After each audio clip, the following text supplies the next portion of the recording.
President, next Monday is Memorial Day, a day when we remember the men and women who gave their lives defending our freedoms, a day to remember our solemn obligation to veterans.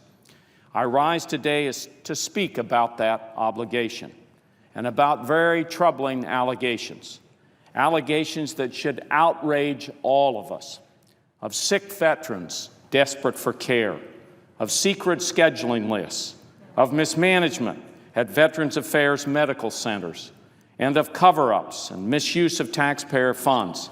If true, this is a great disservice to our veterans. This isn't quality care, it is betrayal. And it is unconscionable, whether it is only one facility, like the facility in Phoenix, or more, or in New Mexico and other facilities. For many people, this story began in Phoenix, Arizona. But I do not think it ends there. I asked Secretary Shinseki on May the 8th to extend the investigation to cover the entire regional network, which includes Arizona, New Mexico, and Texas. The next day, Secretary Shinseki announced an audit of the VA nationwide. Today, the VA Appropriations Subcommittee marked up an important bill to fund the Department of Veterans Affairs and to address these allegations.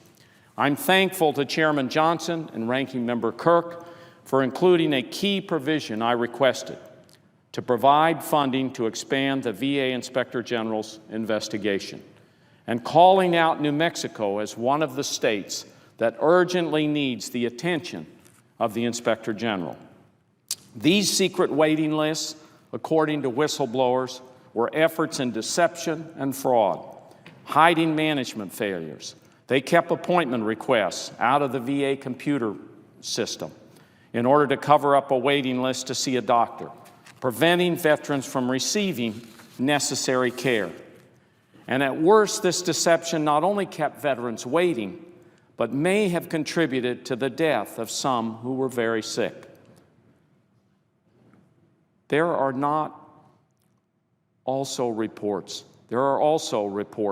that allege these efforts to manipulate the schedule were taken to make managers look better, to receive bonuses that were supposed to be awarded for meeting high-quality care standards, not for failing them.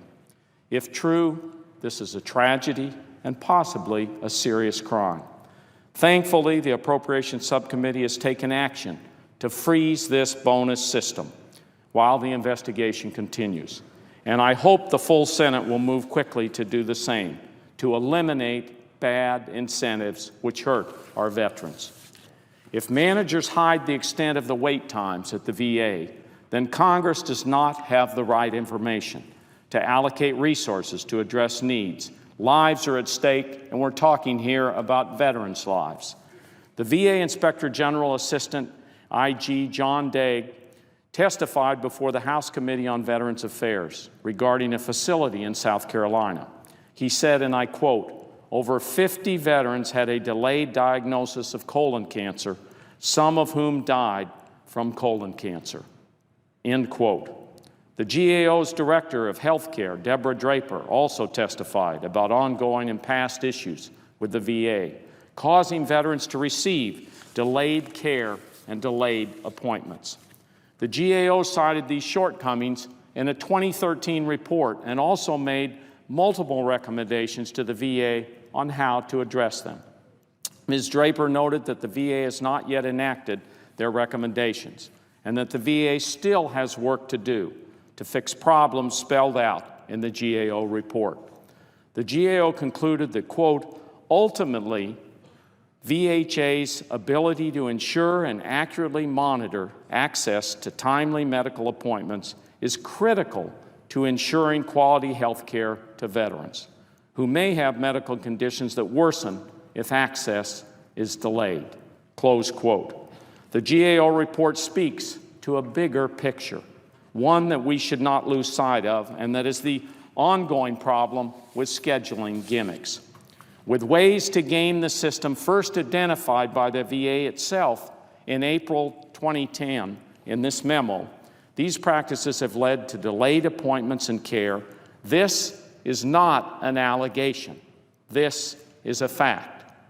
Congress and the VA need to continue to work together for transparency, for accountability, and for real solutions. The allegations being investigated are very disturbing.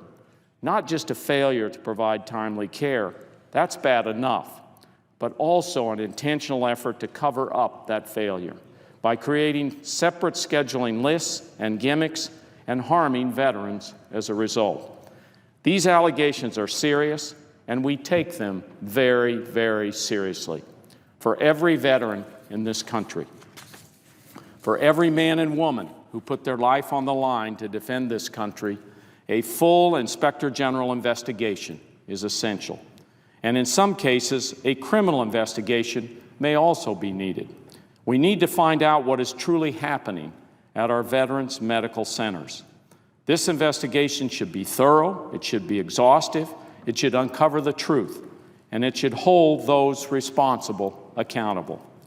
I also want to commend those who brought these concerns to the public and send a clear message to them. Congress will not tolerate interference or harassment with public servants who simply are trying to get out the truth, trying to do their job and doing the very best to serve our veterans. The Whistleblower Protection Act is very clear. If you retaliate against an employee who is trying to expose the truth, then you are in the wrong. The Congress and the President should speak with one voice. We will not tolerate actions to retaliate against VA employers or contractors who shine the light on the truth. Similarly, no one in the VA should be destroying or hiding any evidence of these practices. Destruction of a federal record can be a crime. VA managers should come clean, not cover up. I urge any New Mexico VA patient, family member, current or former VA employee to report serious management problems to the VA Inspector General, either directly or through my office. And to those employees who do continue to provide quality care to our veterans, this is not about you. Overall, the VA does provide great health care, and I have heard from veterans who have testified to this fact. Many veterans would not go anywhere else. We must act quickly and decisively to restore faith in the VA and provide the care our veterans deserve. Today, the Appropriations Committee took a step in the right direction to expand the investigation and halt the bonus program. And I look forward to continuing this work with the full Senate and also with the administration. All of us who work to support our troops and our veterans have a sacred obligation to make sure they have the care they have earned. They have been there for us. We have to be there for them. I yield the floor, Mr. President.